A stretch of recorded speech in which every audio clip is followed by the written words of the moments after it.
Well, first of all, it's about responsibility. Who's responsible for what exactly? And this isn't necessarily a new thing.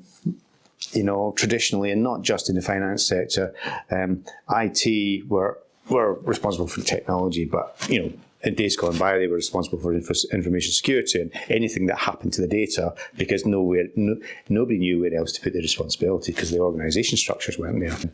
But we've evolved a lot in the last 10, 20 years around that topic.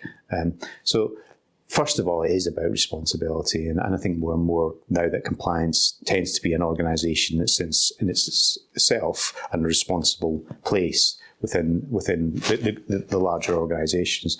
There is an area to apportion things like data responsibility, regulatory compliance, data risk in a team that's less about just keeping the systems running, and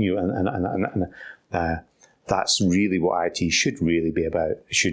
Is managing the technology, making sure it runs, making sure it operates efficiently, effectively, making sure your data is backed up, and all these other things that feed into the company risk and feed into the ability for the company to execute its business processes. But the content that's held within those IT systems shouldn't really be managed by the technology teams, because they don't create the content. It's business. It's the business that creates content. The business is responsible for what that content is and says and does, and what should be done with it.